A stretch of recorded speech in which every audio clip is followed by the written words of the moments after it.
bienvenue dans l'interview. Aujourd'hui, je reçois Joëlle Maison. Bonjour. Bonjour. Alors, députée bruxelloise des filles et chefine de l'instruction publique à Uccle. Alors évidemment, on va parler enseignement avec vous. Mais d'abord, j'aimerais entendre votre avis sur ce fameux Éric Massin, ce Carolo qui a traité, lors du 1er mai, une opposante politique de salope. C'était le tollé immédiatement. Alors il a démissionné d'un de ses postes, la Fédération du Hainaut. Alors quelle est votre réaction? Je vous propose 3 types de réactions.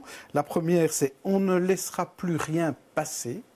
La deuxième, c'est il n'a plus sa place en politique. Et la troisième, il ne sera pas docteur honoris causa à l'ULB. On ne laissera plus rien passer parce que c'est plus général. Je crois que c'est terrible d'en arriver à ce point de décalage et de déconnexion par rapport à la société, à s'autoriser ce type de propos. J'avais une phrase, évidemment, comme je n'ai pas préparé cette question, je ne savais pas, mais dans un autre contexte, c'est une phrase d'un auteur du XVIIe siècle qui dit que lorsque ceux qui commandent ont perdu la honte, ceux qui obéissent perdent le respect. Et je trouve que ça s'adapte parfaitement à ce type de situation. La déconnexion entre l'homme politique et le citoyen est déjà, le fossé est déjà tellement grand que se permettre ce type de propos, c'est vraiment consternant.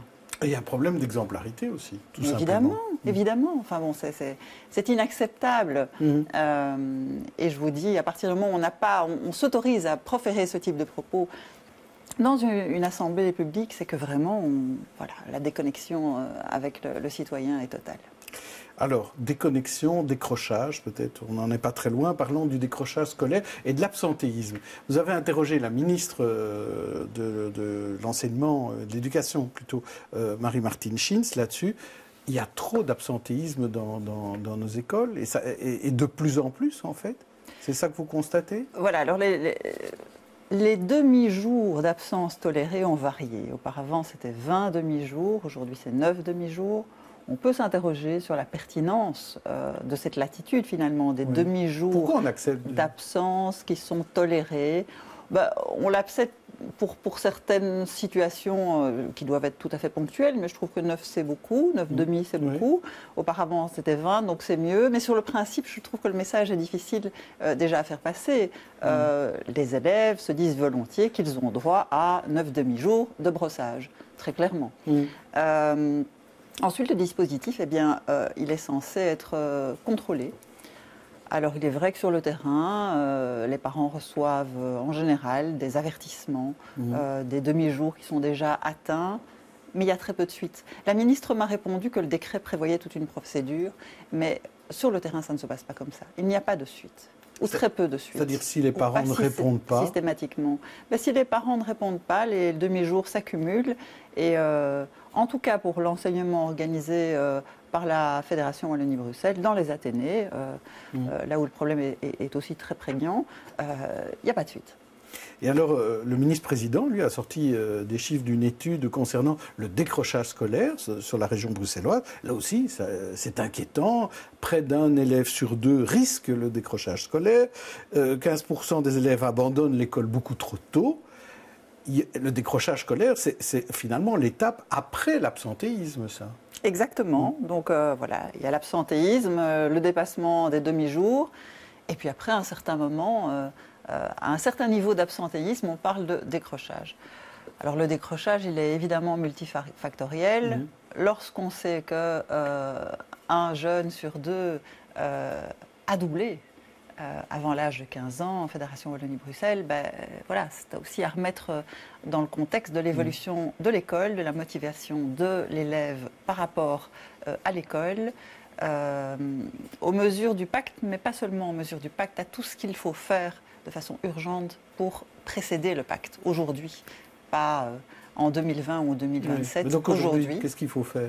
Aujourd'hui, je crois qu'on n'aurait pas assez, même de toutes les missions, si on commençait à en parler maintenant. Mais il y a des mesures, et on en parlera peut-être à l'occasion d'autres sujets abordés lors de l'émission, mais c'est vrai qu'il y a des mesures à prendre. Mais sur le décrochage, il faut impérativement beaucoup plus de concertation entre la région bruxelloise et la Fédération Wallonie-Bruxelles, et la région wallonne, etc. Il n'y a pas de concertation entre ces différentes entités.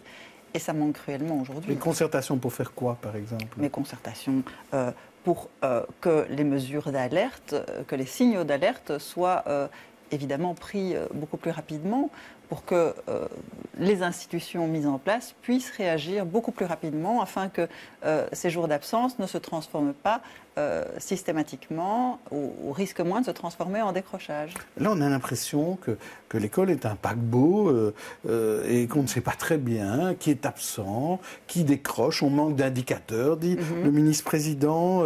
On se rend compte qu'il y a même des Bruxellois qui sont carrément même pas inscrits. Alors, il y a des jeunes Bruxellois, alors qu'il y a quand même une obligation scolaire jusque 18 ans. Ah oui, jusque 18 ans. C'est un laxisme. Vous faites bien de le rappeler. Oui, c'est un laxisme complet. C'est pas un laxisme complet, c'est un autocentrage sur ses compétences à soi, une focalisation sur ses compétences à soi et effectivement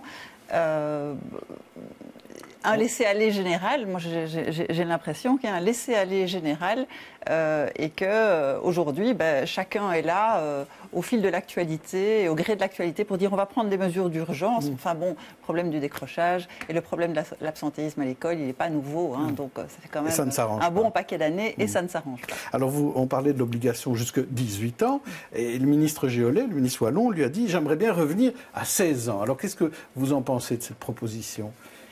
Je pense que M. Géolet, qui est un homme intelligent, n'a peut-être pas totalement bien étudié le dossier avant de faire sa sortie, parce que l'obligation scolaire, aujourd'hui, elle est fixée dans la loi fédérale, mais elle n'est que partielle à partir de 15 ans. Donc il y a tout à fait une possibilité, d'ailleurs une possibilité qui est aujourd'hui largement exploitée et dans les centres de formation PME qui dépendent des régions et en alternance dans les CFA qui dépendent du secteur de l'enseignement. Eh bien, il y a beaucoup d'étudiants qui, à 15 ans, filent en alternance, que ce soit dans un CFA ou dans un centre de formation PME. Et donc, cette possibilité est tout à fait exploitée. D'autre part, rabaisser l'âge de l'obligation scolaire à 16 ans, c'est un très mauvais signal, parce que si je suis le raisonnement M. Géolet, il dit l'école ne remplit pas ses obligations, les élèves décrochent, donc autorisons les élèves à quitter l'école. Je crois qu'il prend le raisonnement tout à fait à l'envers. Ce qu'il faut, me semble-t-il, c'est organiser, et ça c'est une très très grande faiblesse du pacte. Vous savez que sur la philosophie, je suis plutôt une adepte du pacte, mais une très très grande faiblesse dans le pacte, c'est le cloisonnement total entre le secteur de l'enseignement et la formation, donc Fédération Wallonie-Bruxelles, région.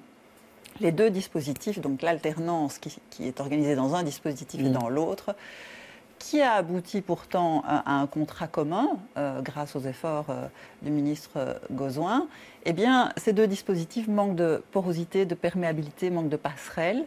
Et donc, on assiste, comme souvent en Belgique, à un cloisonnement des systèmes.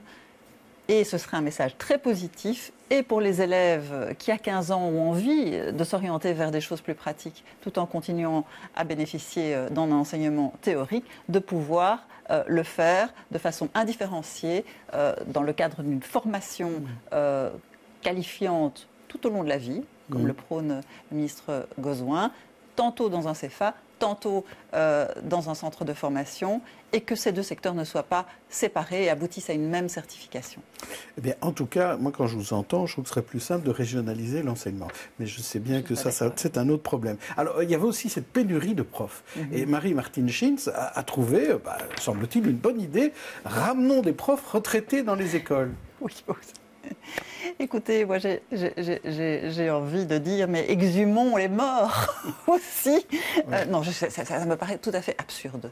Je l'ai entendu effectivement dire cela. Ça me paraît tout à fait absurde. Alors, par hypothèse, les profs qui ont pris une des PPR, une mise à la pension prématurée partielle, ils n'ont plus envie d'enseigner. Alors, les ramener de force, quoi. Il faut mobiliser toute une série de personnes qui sont pensionnées, qui n'ont plus envie de travailler pour réanimer notre enseignement. Enfin, ça me semble complètement absurde comme idée. Mais alors, l'idée, c'est quoi? D'en former davantage?